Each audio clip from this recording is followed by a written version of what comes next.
how to procure it. Plant life is most easily obtainable, so it is usually best to satisfy your hunger with vegetation before planning ways to hunt or trap game. Don't hesitate to dig for roots, because many plants store starch underground.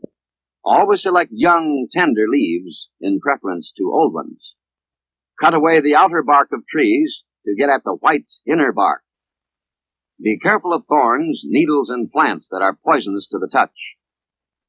Large animals can be speared or shot with an improvised bow and arrow. Your greatest advantage in hunting is to see your quarry before it sees you. Always try to stay downwind so that the animal doesn't pick up your scent.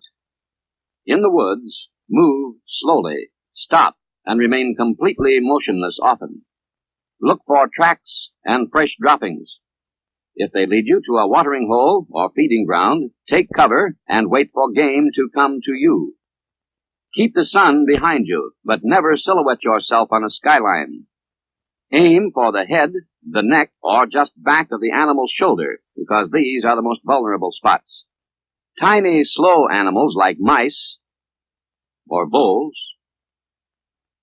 or lemmings are found under logs and in matted or dead grass. You can club these small mammals or step on them. Small, fast animals like rabbits and squirrels are most easily trapped. There is no catch-all trap. What you use will depend on the particular animal you intend to catch. A snare is a noose which will hold or strangle any animal caught in it.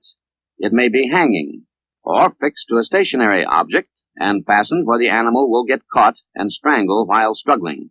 There are many variations of the deadfall, and it can be used to trap both birds and animals. A tethered live bird makes a good decoy, and you can make an effective animal distress sound by kissing the back of your hand. Birds and animals are creatures of regular habits. The fundamental principle of trapping is to determine from past observation what the creature you want to trap is going to do, and then catch him doing it. There are many methods of catching fish, and you are familiar with most of them. Early morning and late afternoon are generally the best times to fish with bait. Fish in small, shallow streams when possible. And remember that fish usually congregate in pools and deep, calm water. Look for bait in the water and select things like minnows, fish eggs, and worms.